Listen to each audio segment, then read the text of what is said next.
हिंदू धर्म में हवन कराना एक अत्यंत ही पावन कार्य माना जाता है।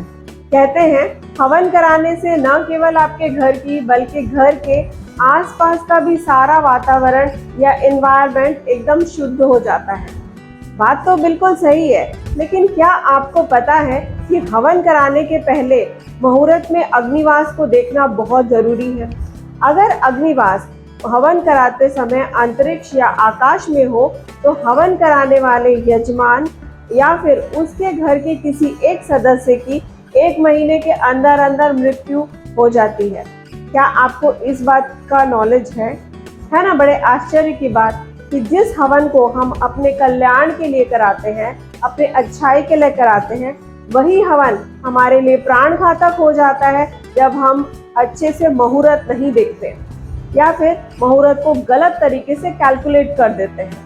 तो कई बार इस तरह की चीजें होती हैं और लोग कहते हैं कि पूजा पाठ बिल्कुल बेकार चीज है, पूजा पाठ से कुछ नहीं होता, मुहूर्त से कुछ नहीं होता।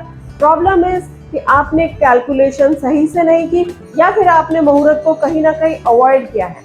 एक्चुअली पूजा पाठ जो होती है वो एक सिंक्रोनाइजेशन है, यानी कि एक संतुलन है जिसमें बहुत सारे फैक्टर्स अगर एक साथ समायोजित हो अच्छी तरह से तभी वो आपके लिए लाभकारी हो सकते हैं। अगर आपने किसी भी एक फैक्टर को अवॉइड किया तो फिर वही चीज आपके लिए बहुत ही ज्यादा प्राणघातक और आपके लिए वही चीज बहुत ही नुकसानदायक हो सकती है।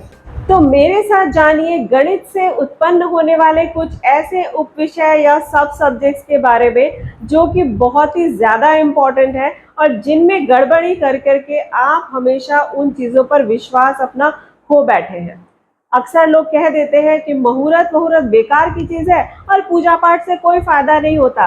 एक्चुअली प्रॉब्लम ये है कि पूजा पाठ एक सिंक्रोनाइजेशन है जिसमें कि सारी चीजों को एक समय तरीके से मिलना जरूरी होता है, लेकिन कई बार हम उसकी बेसिक चीजों को अवॉइड करके हम उसी पूजा पाठ को अपने लिए बेकार का बना लेते हैं या फिर उसको अपने लिए नुकसानदायक भी बना लेते हैं।